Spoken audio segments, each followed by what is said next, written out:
What's up, everybody? We are back. The Only Playbook here coming at you. Episode 37. It is officially playoff season, as Jim Mora would say. Playoffs? You kidding me, guys? You kidding me? It is playoffs. We're here. Playoffs. Round one.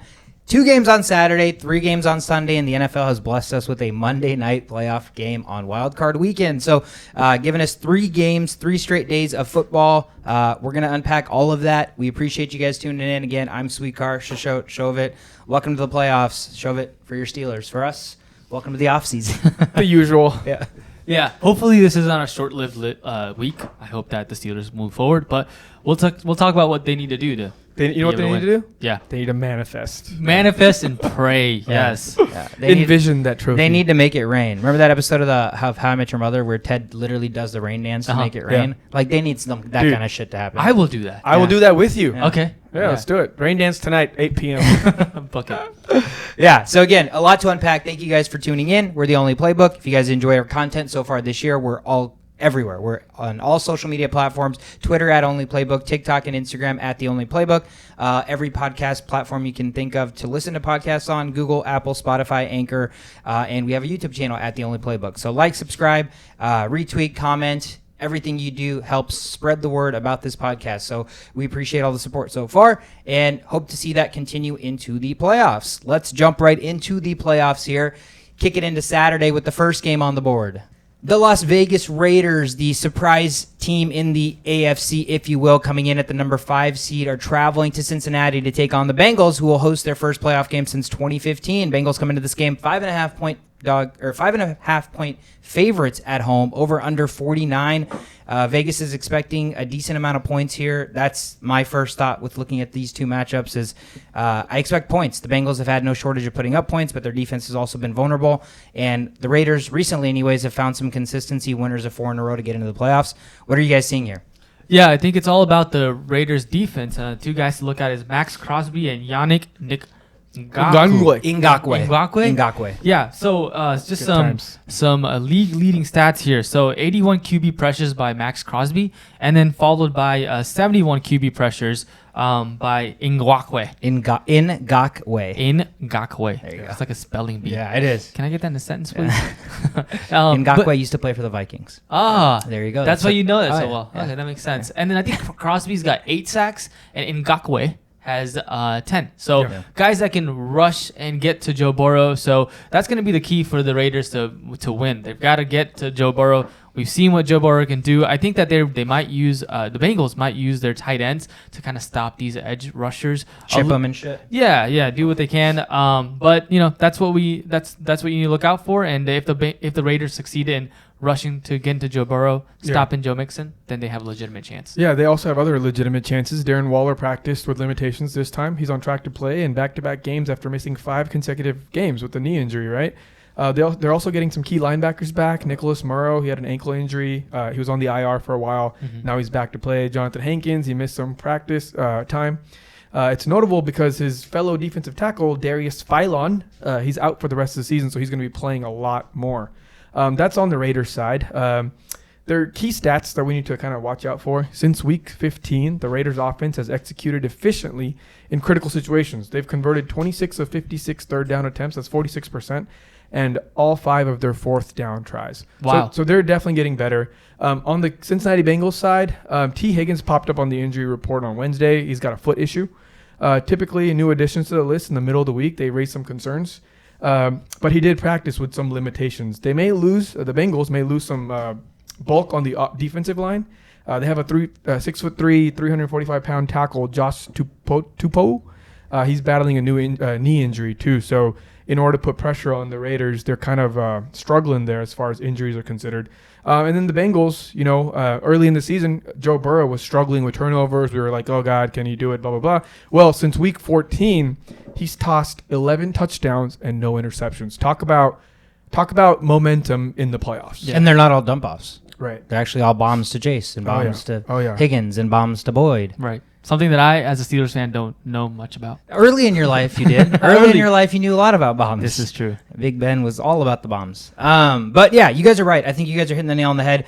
The biggest thing, Shovit, is I don't know what it is, but the last 4 weeks, the Raiders have found a formula of consistency. We've seen them at least be able to run a little bit better than the non-existent run offense that they had the first 11 weeks or so. And so we're at that time again where it's like, okay, am I finally starting to believe in the Raiders? And then like, what's going to happen is this game's going to be like, oh, this is who the Raiders were. So like it's hard for me to take that reservation out of my brain. The Bengals offense, just on paper, the firepower is insane, right? They can beat you any which way. So it's going to be about mitigating that firepower by Crosby and Ngakoue bringing the pressure. And I think the Raiders are going to have to do a good job of running the ball, keep the Bengals off the field, control the clock, convert those third downs and fourth downs that they've been converting, and that's going to be what they're going to have to do. Yeah, they're going to do that really well, because if they don't do that, if they screw up at all, if there's a lot of 3-and-outs and whatnot, Joe Burrow, he's playing at home, right? He averages 331.3 passing yards per game at home, which is the most in the NFL. Yeah, it's impressive. And the Raiders don't really like to send pressure. They're just the best at using the four-man pressure. And I don't think that's going to work. So you're going to have to try to put a little bit more pressure out there. That's going to change their defensive game plan a little bit, and they might screw up here and there because of that. So yeah, we're gonna have to see what the Raiders got, because on paper the Bengals should win this game. One thing to note is that actually Joe Burrow had 51 sacks this year, which is a franchise high of sacks, unbelievably. Or I think the Bengals as a team had 51 sacks, but so he's just doing enough to kind of evade the pressure and still get in it to his guys, so because he can do that with his legs. But that could cause a problem for the Bengals. It's that boomer bust offense, right? Like a team that is leading the league and getting sacked, typically you wouldn't expect to be putting up the numbers and points that they do. But clearly, every play that's not a sack, they're taking advantage of it because Burrow loves throwing the ball down. It's not league leading; it's just in terms of their history, the franchise. Yeah, and another thing to think about. So since the merger, since the NFL as we know it has been here, there has never been a team. Let me just say it properly. So the Raiders are the first team since that merger with 10 or more wins and a point differential of -50. So like you mentioned, is it time for the Raiders to kind of go home? And I think it might be. I wrote them off last week. Shout out to my buddy Jay. He's a huge Raiders fan, and he told me before last week's game, he's like, dude, I think the Raiders have found something, man. They're playing a lot different. I actually think them as 3-point dogs against the Chargers is a blessing. And I was like, I don't know, man. I actually disagree. And wouldn't you know it, I was wrong. So I don't know if that was the bias in him as a Raiders fan talking, or if, again, the Raiders have truly found something. But this is nonetheless going to make up for a game, to me, that's like on the next level of the Raiders-Chargers, because the Bengals are like an upgraded version of the Chargers, right? Yeah. So I'm expecting points. 5.5 points, though. I think the Raiders have done a nice enough job running the ball recently that I don't know that it's going to get to 5.5. That seems like a wider spread, but I think the Bengals are going to win this game. Where are you guys leaning? Yeah, I want to say the Bengals win. I think that the firepower that they have should overcome whatever the Raiders defense throws at them. Yeah, and just to reinforce what we talked about earlier, the Raiders just need to blitz with their normal strategies, because the Raiders defense has an NFL high 33.6% QB pressure rate and an NFL low 14.4 blitz rate. So they're doing something with those two guys. Crosby's a freak. Yeah, he is. But just using that stat, you can kind of tell that Crosby's a freak.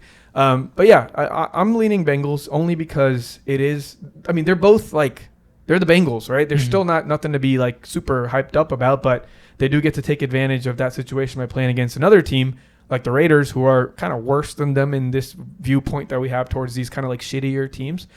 This might be the new age. You know, the Bengals might take it and go. Who knows? Maybe there might be a matchup with the Bengals and the Chiefs here in the near future. But yeah, as of right now, just as far as confidence levels go, it's slightly towards the Bengals. Yeah, that's kind of what I'm leaning. So fun way to start off the playoffs. There is another game on Saturday. Let's jump into that one. Round 3 in this divisional matchup, we get to see it in Wild Card Weekend. The Patriots are going to travel to Buffalo for the second time this year. Third time these teams have faced off. Patriots, again, come into the playoffs as a 6th seed. Buffalo is the 3rd seed. Buffalo at home favored by 4 points, over under 44. We know the history this season between these two teams. That first game, outlier with the weather. Mac Jones only 3 passes. Second game, Buffalo kind of pretty much dominated handily. There is some weather on the horizon here with this game again. When I looked at it, it looks like it's going to be, 5 degrees So it's going to be very, very cold. It's gonna be cold. Partly cloudy. Only 5-mile-per-hour winds, but that is cold, cold weather. And did you guys see the report? They interviewed Stephon Diggs, and they asked him, do you think Josh Allen should throw the ball slightly less harder in these cold-ass conditions? And he said yes. He said yes. He dropped it. I don't know if you guys remember this. It was like a slant to Diggs. Yeah, and he I do dropped the remember touchdown. that. I'm like, wow, that doesn't seem like something Diggs would drop. And then you factor in the fact that it was probably like below zero, and he was throwing that 90 miles an hour or something. So I've never heard that. Like, that seems like something you wouldn't ask a quarterback to do. Yeah. Like, just do your job and get the ball there. Get some hand warmers and do what you need to do to catch the ball. But I also don't fault that situationally. Yes, maybe a quarter like Brett Favre probably in the playoffs might have tried to take a little something off of his 105-mile-an-hour fastball. You know, that's just like situational awareness that maybe when the game is over, you can't be like, dude, you should have thrown the ball softer. But as a quarterback in the situation, if you see your receivers dropping passes that you're zipping in there on a 10-yard slant, throw it softer. Like, come on, it's the goal is to get a touchdown. The goal is not to prove how strong your arm or is, how right? hard you can pass. If your receiver's telling you, throw it a little softer, bro. Just throw it a little it's softer. It's gonna be 5 degrees, bro. That shit's gonna hurt. It's situational, and it's all situational. What do you? I mean, but other than that, we know the Patriots saga this season. You know, they were a great story. Mac Jones was looking fantastic. The Patriots were winning the division at one point. At one point, we were talking, oh my God, Bill Belichick back in the Super Bowl. That would be insane. And then they kind of came back down to earth. Mac Jones struggled down the stretch against teams where they were behind and they were forced to throw. Now that the Bills have figured the Patriots out this year, with the second time they played and how they won, what does New England need to do differently? Because all of us that see New England from the outside looking in know that they have one formula. It's play good defense and run the shit out of the ball. Only throw the ball seldomly. Now, knowing it's going to be 5 degrees outside, like, if I'm the Bills, I'm coming in expecting the Patriots to run, pass, run, pass, maybe run, pass, you know, because they've clearly shown that they can just run the entire game and do it well. But if the Bills are going to game plan for that, how are the Patriots going to make enough plays outside of running the football to win? Yeah, that's interesting. And first thing first is you got to stop Josh Allen. How you do that, I mean, that's going to be a whole nother situation in itself, but you got to stop that main guy. The problem with that now is that the Bills have also started kind of running the ball a little bit more with Singletary. So that makes it, you know, tougher to just focus on the quarterback and try to contain him.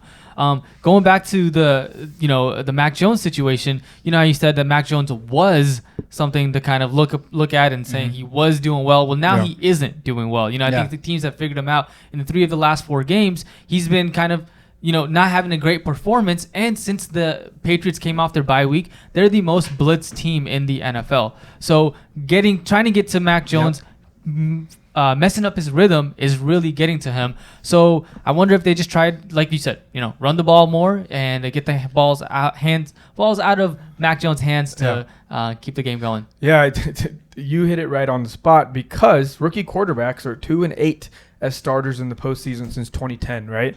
Like, the playoffs is a whole different ball game. It's not like it's not practice anymore. This isn't like practice. No.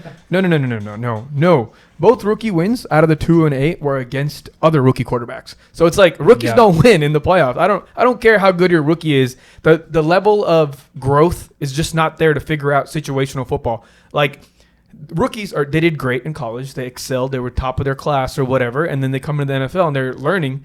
16 games, 18 games is not enough to beat a freaking Josh Allen, right? And to add fuel to the fire, the Bills are 2-0 in home playoff games under their current head coach.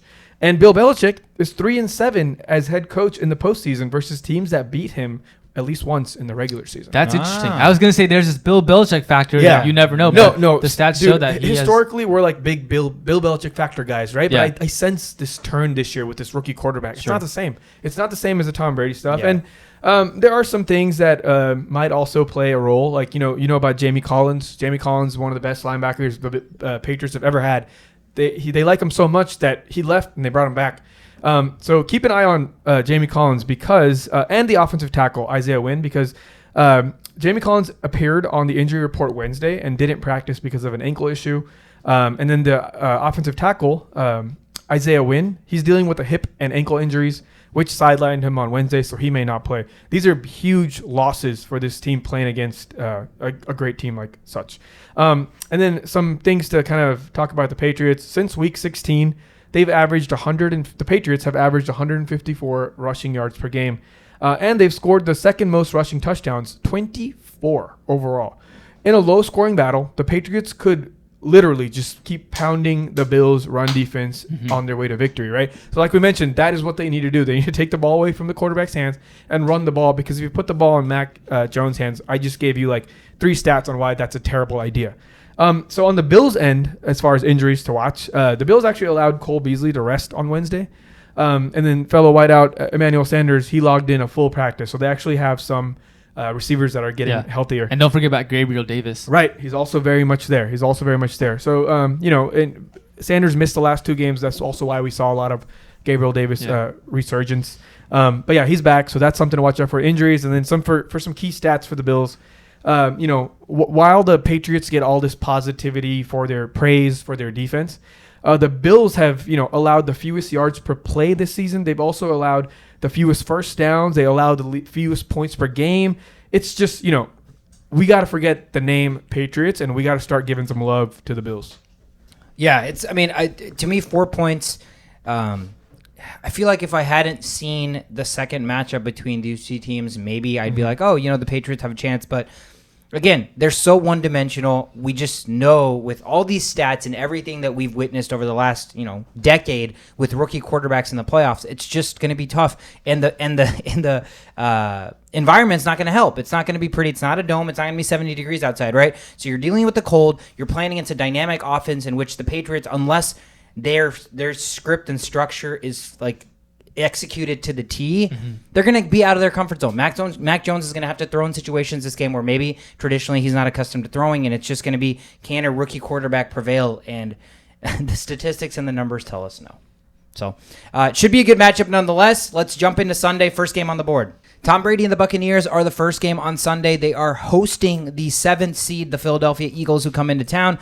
Brady and the Bucs at home, favored by 9 points, over under 46. Another big game where there is going to be weather as a factor. 65 degrees, but there is an 80% chance for rain, and winds gusting up to 18 to 20 miles per hour. So even the rain aside, wind is typically the biggest factor to me in football games, especially when you have a team that throws like the Bucs. But on the other side, you have a team that could actually benefit from weather conditions, knowing that the Eagles love to run the football. Yeah, I think that this 9-point spread is a little bit unfair to the Eagles, and I think that it's because they are coming off a loss against the Cowboys, but none of the starters were there. Like Jalen Hurts wasn't playing. That was just a game that you can throw away from the Eagles, stats or anything that you want to put out there about the Eagles. But I think the Eagles can run the ball, and Buccaneers without Antonio Brown, I don't think Godwin is playing either. They have at times looked vulnerable. And not been able to score his points as easily. I know that Tom Brady needed a couple reps. Comes alive in the third quarter, like in the game against the Jets. So Eagles definitely have a legitimate chance of winning this game. I mean, stick to the formula, what you've been doing. It's been working. Run the ball. Use Jalen Hurts to also run the ball, and then throw it to guys like Devontae Smith, Quez Watkins, Rieger. I mean, I think those guys could definitely have a stellar game and beat the Buccaneers. Yeah, we've seen some up climb by the Eagles over time. However, we got to set the record straight here. The Eagles are 0-6 this season versus teams that have made the playoffs. So, who are you beating, Eagles? Yeah, your division. Your division. So that's definitely something to be, thinking about, because you're beating up on bad teams, and we've talked about this over all this analysis we've done over the last 18 plus weeks. We've talked about how this always plays out how it's supposed to play out. You never win by beating bad teams and not beating the good teams. And that's the situation the Eagles are in right now. As far as some injury stuff to look at for this situation for the Eagles, they activated several players from their COVID list. I know we weren't really worried about that so much because fantasy stuff's over, but they had a significant amount of players on their COVID list, including Dallas Goedert, Fletcher Cox, Rodney McLeod, and Alex Singleton. They were all on the list. They're all back. So that helps them out big time, right? And Jalen Hurts' ankle does not seem like an issue. He went through a full practice. Obviously, we knew he was probably going to play. And then some things to kind of clear up for the Eagles. The Eagles have 2 clear offensive staples, right? The ground game and the run-pass option. We don't see them as like the same thing as the Buccaneers where they just come out and start slinging. That's not who they are. So they have the number 1 ranked rushing offense And out of RPO play designs, Hurts leads the league in pass attempts and ranks second in yards. So that's what works for them. And if they move away from that in any time of the game, this team's going to explode. Like, that's not going to work. Yeah. Especially when you're beating up on bad teams and you don't know how to really beat up on teams that are like, throwing Arsenal fest, So they're going to have to keep up with their run game, and they have to do their RPOs as scheduled, because if they have to at some point have to deviate away from that, they have Goddard and they have Smith. They don't have anything else. God bless the Eagles in this game if it comes to that situation. But if some reason, there's some turnovers here and there and the Eagles pick it up early and take like a 10-0 lead, that very well could change the outcome of the game. Yeah, the margin for error for Philly is going to be a lot smaller because, again, they go down 14-0 and all of a sudden you're just like, okay, this game's going to get away fast, right? Or like you said, if they go up 10. So the Eagles are going to have to execute everything that they possibly can. They're going to have to actually probably do things that they haven't shown this year, because that's the only way typically you're going to see a 7 seed beat a 2 seed in the first round of the playoffs. Tampa Bay, obviously, Leonard Fournette is a game-time decision, but we know how successful they've been using him and actually running the football, contrary to kind of them having the three-headed receiving core early in the season with Gronk and everybody. So it'll be interesting to see if Fournette's back, then you can't count out their running game either, because they were running it down people's throats the last 3-4 weeks. Yeah, right? yeah. True. So definitely right. I forgot to mention the Fournette thing. It's not just Fournette that's coming back. Giovanni Bernard is also coming back from the MCL hip. They were both on the IR. Now they're both off the IR.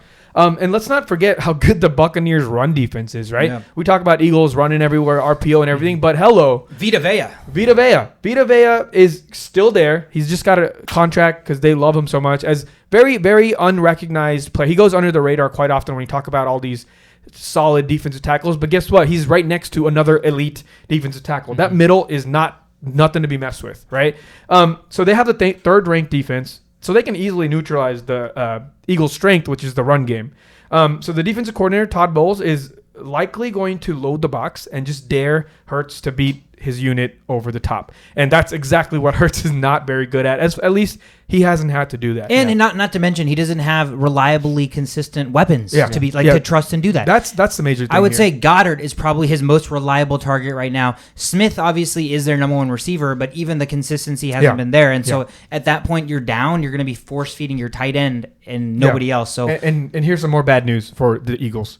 So not only is Leonard Fournette and Giovanni Bernard coming back, Levante David is coming back. Shaquille Barrett is off the injured COVID list, and so is JPP. Yep. He tore his rotator cuff, but he's supposed to rejoin the team after a 3-game absence. God bless the Eagles. The Buccaneers literally just planned this. They were like, guys, we can win 12 games with like half of our team out. You guys get rested. You guys get healthy and rest and stuff. And now the first game of the playoffs. Hey guys, by the way, 15 of our starters that have just been chilling all season. And by the way, we won 13 without those guys. Not 12. Exactly. And by the way, we talked about Tom Brady being up and down all year. Still won 13 games. I saw some crazy stats about Tom Brady actually. How he's just there, just protected so well. Like there's all these other quarterbacks like Aaron Rodgers and all these other guys historically like Drew Brees and Peyton Manning. I forgot the exact number of the stat, but it's so outlandish that Tom Brady gets like pressured on like maybe 16% max throughout the season, where Peyton Manning has won Super Bowls getting pressured up to 70%.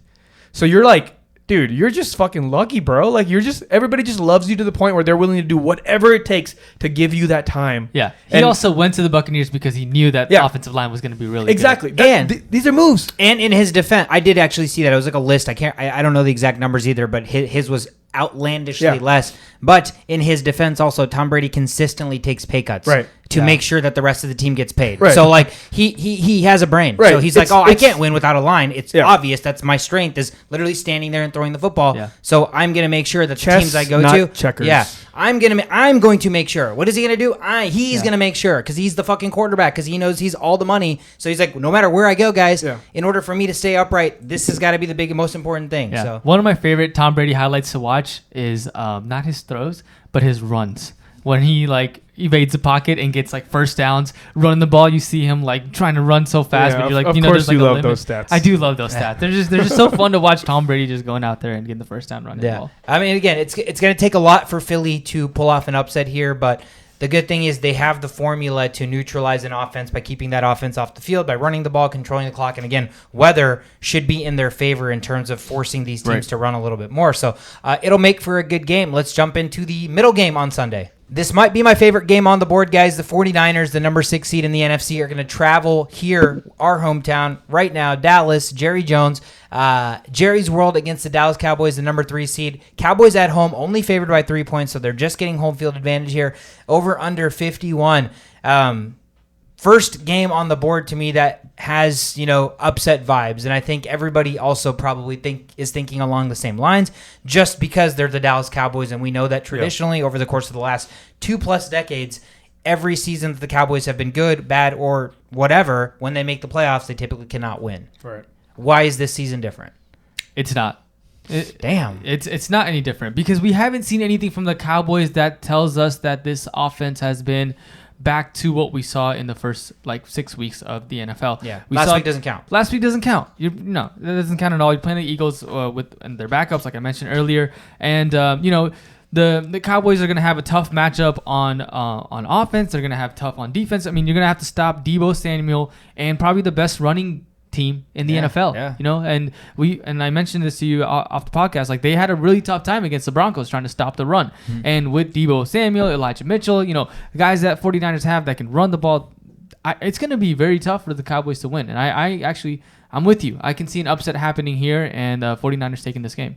Yeah, very, very likely. This is the most likely outside of the Bengals and Raiders for things to go lopsided really quickly. So some things to kind of watch out for as far as injuries go on the 49ers end. Ed Warner on ESPN has mentioned that Trent Williams, who is probably the best left tackle in the game, he intends to suit up Sunday after he missed previous game with an elbow injury. And elbow injuries are huge for left tackles because you're in this position. Mm-hmm. You never get to rest your elbow, right? Resting your elbow is not flexing it, and you can't do this as a left tackle. So he's going to have to go like this, but he intends to suit up. So can he hold up against Micah Parsons, who is now back from the COVID list? He was on the COVID list, surprise. But yeah, so he tends to suit up. And then from the running back standpoint for the 49ers, we know how much they like to use one guy as long as they can and then supplement it with other guys. However, Elijah Mitchell, he's still battling the knee issue. Mm-hmm. He's not cleared from that yet. As far as I'm back to 100%, he's not 100%. Kyle Shanahan does see a limited practice plan as of yesterday. He has mentioned that there will be a limited practice plan. I know it's Friday now, so maybe things have changed today. For the lead running back, it's going to be limited fashion. And then Jimmy Garoppolo, he did come back from the thumb injury last week, and he has also practiced with limitations. I don't think that one is as big of a worry as the Elijah Mitchell situation. But the Elijah Mitchell situation is also not as big of a worry as I make it sound like because they have enough running backs in the backfield who are healthy enough. And for the Cowboys end, as far as injuries go, I just mentioned that Micah Parsons is off the COVID list, and so is Tyron Smith, who is probably the second best left tackle in football. So, with knee and ankle issues, Tyron Smith also was limited fashion yesterday. And then one last thing to mention as far as injuries, the super versatile Jaron Kearse, who, he plays safety sometimes, plays linebacker sometimes. He got activated off of the COVID list Thursday as well. So now they have a lot of their players. Both teams are getting a lot of their players back. Yeah, I think until we see statement victories from Cowboys in playoffs and big games against big opponents, we're always going to cast that shadow of doubt because history tells us that there's a good reason to, right? I know year in and year out, it's a different team, different whatever, all that good stuff, but prove to us Cowboys that after 16, 17 weeks of the dominance, the whatever 12 wins, that you are for real. But yeah, it's going to be tough for me because that running game is so stout. Their offensive line to block for the running game is so stout. You have George Kittle who can block so stoutly. Otherwise, he can go out and catch passes. But Deebo Samuel is so hard to defend against right now. It just seems like every time they use Deebo Samuel, whether he's throwing the ball, whether he's catching the ball, whether he's running the ball, he is just always scoring or he's always putting his team in better positions. So for me, I'm looking at Dak Prescott. Dak Prescott, to me, has to rise to the occasion. He has to be able to keep up with this offense. And that defense is good, man. The 49ers defense is so good. So it's not going to be a cakewalk. It's not going to be like a 45-41 game where it's just going to be the team with the shootout. You're going to have to execute. I'm going to need to see Dak step out of his comfort zone. And regardless, like you mentioned, before the Dak injury or before Dak had got hurt in the first 6 weeks or whatever, the offense was literally clicking on all cylinders, and we have still yet to see that. So that's the little casting shadow of doubt that I have in the back of my brain. Yeah, I agree, 100% agree. Here's some stats just to kind of favor Dak as far as how he's handling what's going on in the NFL. Dak Prescott leads the NFL with 1,101 passing yards under pressure this season. And then he has 9 passing touchdowns under pressure, which are tied for the most. So he has been handling pressure pretty well. But the 49ers with Kyle Shanahan in the playoffs, it's going to be really interesting because clearly you have one super hot quarterback on one end. I know the last few weeks hasn't been hot per se, but he has handled pressure pretty well. And what more do you want from a quarterback than handling pressure in the playoffs, right? But yeah, the 49ers, how they can manage what's going on with Dak. They can stop a high-powered offense. Like I'm not worried about the 49ers crumbling at all in this game. They're going to keep up in one way or another with their defense. It's the 49ers. They rank 7th in rushing defense, and they rank 9th in defensive scoring. If they control the ball well, like we mentioned with the Patriots on it's the same philosophy for them too. If they can control the ball well with their stout defense, San Francisco, they can keep the hot hand quarterback, Dak Prescott, on the sideline and just force 3 and outs with fresh defenders and having the offensive ambiguity they do have, because you don't know what they're going to do with Deebo Samuels. You don't know if Kittle's going to be blocking. You don't know if Ayuk's going to have a game where he wants to wake up. You don't know. You just don't know with the 49ers. We've been mentioning this all throughout the podcast all year long. The 49ers are not a team you want a game plan. You have the most, in my opinion, the most intelligent offensive mind in the game in Kyle Shanahan. And he's coming into the playoffs looking at the Cowboys, who are just, the Cowboys, they do lead the league in the amount of turnovers forced, I believe. They're one of the only teams ever that have this weird stat. They're the 3rd team since 1960 to lead the NFL in total offense, scoring offense, and takeaways in the same season. So they are kind of like, they're a force to be reckoned with in that sense. But looking at the other end, I just know Kyle Shanahan is not the guy to mess with when it comes to first week playoffs, and he has his running backs ready to roll. Like, I don't want to mess with that. Yeah, the Cowboys just seem like a very opportunistic kind of defense. Yeah. So if you limit your turnovers, you have a legitimate chance. And that's what the 49ers do, is they limit their turnovers. Yeah. They don't go with flashy plays. They just flashy in the sense through the air. Yeah. They're very safe with their ball. They run the ball. They find quick plays. They make things happen. And I don't know how the Cowboys can capitalize with their instincts in this game. They're going to have to play like hard-nosed football, and that is what we have not seen the Cowboys do, is play hard-nosed football. Yep. Bit insane season for rookie Micah Parsons, so this is a big spot for him to step up, keep it going. Pressure, high-pressure situation in the playoffs.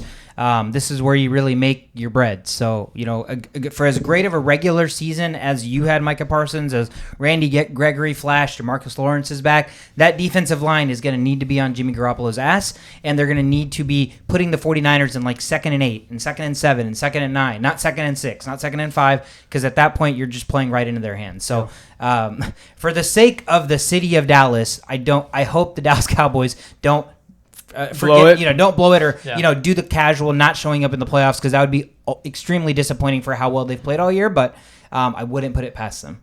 So, last game on Sunday. This is going to be a big game for you, Shovit. The Steelers, the 7th seed, clawing their way into the playoffs, are going to travel to Arrowhead to take on the number 2 seed, the Kansas City Chiefs. Biggest line of the weekend. Kansas City is favored by 12.5 points at home, over under 46. Shovit, what's the formula here for the Steelers?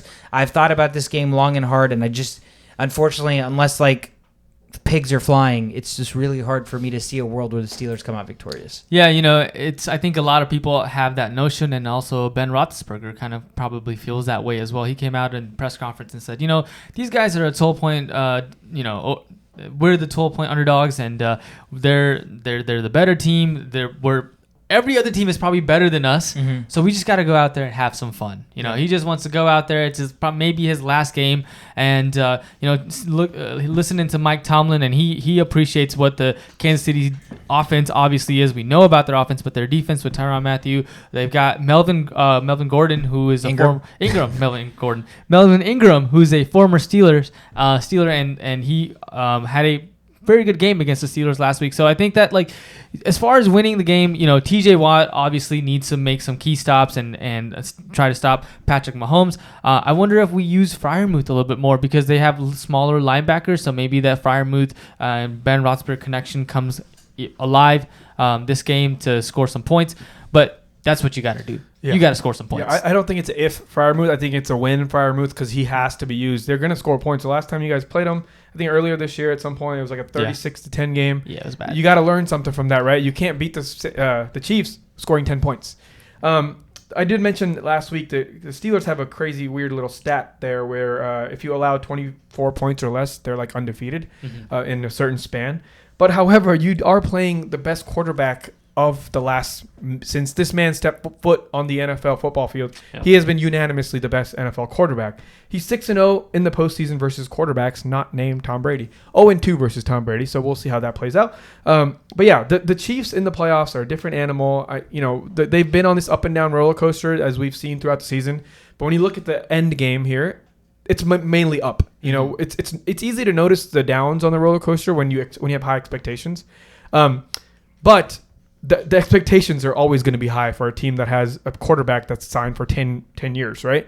Some things to watch out as far as injuries for the Pittsburgh Steelers. Najee Harris actually did not practice yesterday or the day before yesterday, although Mike Tomlin did say they're going to monitor his practice participation and how he feels up to the game. So it's a true game time decision. Juju Smith-Schuster, right? He's on the map. Yeah. He's recovering from the shoulder surgery. And he was on the IR. He returned to practice Thursday. That's just crazy. Man, that's awesome. These new age NFL players are like doing whatever it takes to get on the field. I don't expect anything crazy. He might just use his legs to create separation and like deep throws to like plays where he won't get hit is what I expect from him. And don't forget, Big Ben's also on the injury report. He's got a pectoral and a right shoulder issue. Hence naming him Noodle Arm. But at this point, the Steelers are a well-known playoff franchise. They have Mike Tomlin, who is probably like my top 3 head coaches of all time. And, using those big brain ideologies, this is what he has to do. These are the opportunities, and this is why you can't really count out the Steelers, even though it's very easy to. Historically, they're doing the things that the Cowboys are not doing. Like Cowboys do well all throughout the season, make it to the playoffs, boom, gone. I don't have that anticipation for the Steelers. Yeah, the line is crazy, and everybody in the world expects the Steelers to lose besides the Steelers fans. However, they do have Mike Tomlin, and I think that matters. I think having Mike Tomlin and situational awareness and how he game plans for Patrick Mahomes matters. Not trying to say that Steelers are going to win, but it's always something to think about when you're playing against the Pittsburgh Steelers. And then one last thing as far as the injuries for the Kansas City Chiefs. Early in the week, Andy Reid shared some positive news about CEH, about his shoulder injury and everything. He's making great progress. But at the end of the day, it doesn't matter. Darrell Williams is a better running back. Darrell Williams is going to succeed in the playoffs. I have no doubt. But he's also limited with a toe issue. And CEH is already out, right? He's already ruled out. So yeah. That's what I'm trying to say is that even though Gore might get the start. I'm pretty sure Darrell Williams is still going to get the start. Oh, okay. But yeah, Gore will be there. But Darrell Williams, he's got a toe injury, which is not good for any runners in any sense at all. But they use him as a wideout quite often. So I think Darrell Williams will be the focal point as far as the running game goes. And then one last thing, the injury report on the Chiefs. The coaches do believe that wideout Tyreek Hill will be good to go, even though he aggravated a heel injury during pregame warmups last week. He should be fully good to go. So from an injury standpoint, you're not really missing too much on either ends because they have ample running back situations that can cover the Chiefs do, and then Juju coming in, it only helps the wide receiver situation. Yeah. Although guys like Claypool, Ray McLeod have also been stepping up. I think Claypool is also kind of that game against Minnesota when he did the whole his shenanigans of delaying the time. I think that kind of made him a better person almost. Like he's kind of learned from it. And he was cheering. And he was cheering on Ray McLeod whenever he got that first down to get them into the field goal range. So I'm happy to see Claypool making the right steps. He was never a bad guy. Right. I follow him on TikTok actually, and he donates to charity all the time and surprises fans with jerseys and stuff. He's not a bad guy. It's just situational awareness. Dude, you can't do that at this time and then not back it up with with your own needs rather than putting the team in front. But yeah, I think Claypool's a solid start this week. Yeah, it'll be. Yeah, I mean, all of those things. There's a lot there, but yeah, I think you guys are all right. I just think it's going to be incredibly difficult for Pittsburgh. Their defense is going to have to play like their defense hasn't played all year, basically. So this is going to have to be a game where the Steelers look like what they haven't looked all year. So 24 points or less. Yeah. So and against literally the best, one of the best offenses that there is. I don't know. It's going to be tough, but it's the playoffs. You can't rule anything out. So we'll see. Let's kick it to the last game, Monday Night Football. The Cardinals are going to travel to LA to take on the Rams. Again, this is the third matchup between these two teams. Second matchup in LA. Rams at home getting a 4-point favorite spread over under 49.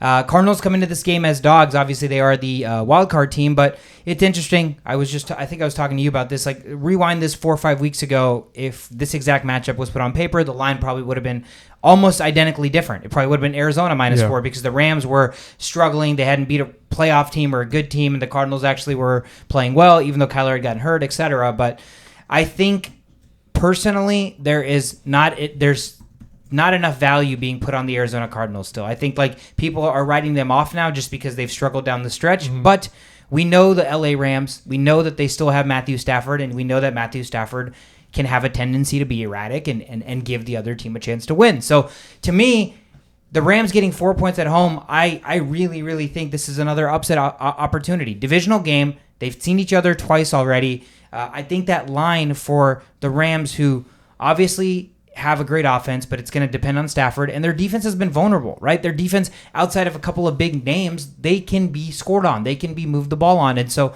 I don't know. I actually really, really lean Arizona here. I don't know what you guys are thinking. So what you are describing the Rams as, you could easily describe the Cardinals in the same kind of category, because the Cardinals defense has also been vulnerable in the last 4 weeks. They're not, you said they're not going through a good stretch, but in the last 3 or 4 games they have the most point differential of touchdowns between the two teams. Yeah. So just like 7 point, they lost by 7 points to the Rams, 18 to the Lions, 6 to the Seahawks, and then they won by 3 against the Cowboys. So Cardinals have not looked as good as they did in the beginning of the year. So I think that this is an intriguing matchup because both teams were unsure about whether or not they can come into the playoffs and show their true identity of what they used to be. So I'm having a tough time leaning one way or the other. I'm going to lean to the Rams because I believe in Sean McVay and the game plan that he will provide. And I believe in the Rams defense a little bit more than I believe in the Cardinals defense. Yeah, it's funny how all these head coaches in the playoffs right now are all just like young masterminds. It's crazy how just to allude back to our head coach who got fired a couple of days ago. These things are supposed to happen. You have to progress with time, and look at these coaches. You got Cliff Kingsbury, you got Sean McVay, just talked about Kyle Shanahan. It's the up and coming guys, and it's only going to lean more towards that as time goes on. But anyways, the Rams actually have a plus 150 point differential versus the Cardinals under Sean McVay. I don't know how many games that encompasses, but it's something to just think about. And the Rams have also won 9 of their last 10 games against the Cardinals. However, all that being said, it is Matthew Stafford. And you guys have all heard me shit on Matthew Stafford all season long because I've seen him since he was a wee little baby throwing the football to Calvin Johnson to now throwing the ball to Cooper Kupp. He is 7-63 in career games against teams that have won 10 or more games. He's 2-5 this season alone. So when it comes to the games that matter, Matthew Stafford never delivers. Never. Absolutely never. And just to make that a little bit worse for Matthew Stafford, the Cardinals, they have a very opportunistic defense. We talk about the Cowboys having opportunistic defense. Mm-hmm. The Cardinals are right there. They rank 7th in takeaways. And they have players like Byron Murphy, Budda Baker, Jalen Thompson. Cumulatively, they have 10 interceptions this year. And Matthew Stafford, dear God, is like the worst quarterback you want throwing to an opportunistic defense. And J.J. Watt may get the start. Yes, yeah. From an injury standpoint, James Conner is day-to-day. Chase Edmonds is also day-to-day, so I'm pretty sure they're both probably going to end up playing. But on a positive note, Arizona designated defensive end J.J. Watt with a shoulder injury to return from injured reserve. So he hasn't done much, but he's designated return. And I think just having him there will speak volumes for that defense. Just having him next to you and you're like a younger defensive end or a defensive tackle, you're like, holy shit, J.J. Watt's back, time to play my best football. Yeah, I that's the thing, right?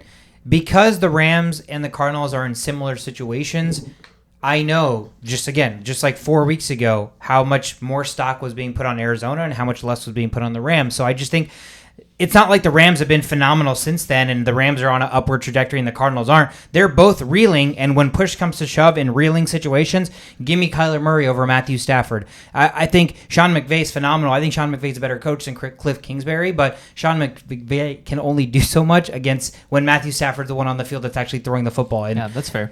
So I don't know. This is another toss-up, but this is another opportunity where I see an underdog having a possibility to win outright. So that is the last game on the playoff slate. Again, what do we have? 7 games this weekend. 2 on Saturday, 3 on Sunday, 1 on Monday. So again, get your popcorn ready because this is going to be a wild card weekend. Let's talk predictions. I want us to all kind of run through. Now that we've talked about the games on the board, let's talk about kind of our playoff predictions. We'll do kind of a quasi bracket type thing where we each talk about who we think's gonna win the Super Bowl inevitably. Yeah, how do you want to do this? Let's go with each matchup. Yeah, we can just go each matchup real quickly. Okay. So the first game on the board was a Raiders Bengals. Shove it. Where are you going? Yeah, I've got the Bengals there. Okay. Yeah. I had the Bengals too. Likewise, Patriots Bills. Bills. I got the Bills. I also have the Bills. Eagles Bucks. Bucks. I got the Bucks. Bucks. 49ers Cowboys. 49ers. I got Dallas. I took 49ers. Steelers Chiefs. Chiefs. Yeah, I got Chiefs. Yeah, it's all right. Chiefs. Cardinals Rams. I've got the Rams. I've got the Rams as well. I've got the Cardinals. Awesome. So, in the first round, so that covers I think all the first round matchups. Okay. So what's happening next? Well, it's going to be a little bit different. Titans and Chiefs. Okay. Oh no, Tennessee would have to play Cincinnati or Las Vegas. Is that right? Yeah. Okay. That's absolutely right. Tennessee would have to play Cincinnati or Las Vegas. Where did that? Hold on. Did you have the bracket picture pulled up? I got the bracket picture pulled up. Okay. Then you should read it out loud. Read out loud the matchups because I don't have that in front of me. So, Tennessee or Cincinnati and Las Vegas? Wow, that's a tough one. I'm gonna say Cincinnati. No, I'm not. No, I'm not. I'm gonna say Tennessee. I think Cincinnati's just too young. Maybe this is not the year, but maybe next year. But Tennessee Titans are just better team there. Dude. I also thought a little bit about this, but it's hard to. The amount of times Tennessee has just overcome literally anything you can think of. It's hard for me to bet against them. They would have to be playing against like the Green Bay Packers or the Chiefs or somebody like that for me to count them out. I think they could, with their defense and having Derrick Henry back. I think they could probably beat the Bengals. Yeah, I fucked up because I did not do the matchups appropriately. But yeah, I'll take Tennessee as well over Cincinnati. Okay, so then the next one would be Buffalo or New England versus Kansas City or Pittsburgh. So I think it's going to be Kansas City versus Buffalo. Yeah. That's going to be a fun Is matchup. That I think that's what all of us picked. Okay, yeah, that's what all of us have. So then let's just stick on one side of the field, and then we'll go to the other side of the field. So then we have Tennessee or Cincinnati. Wait, no. Who did we just pick in the Buffalo-Kansas City game?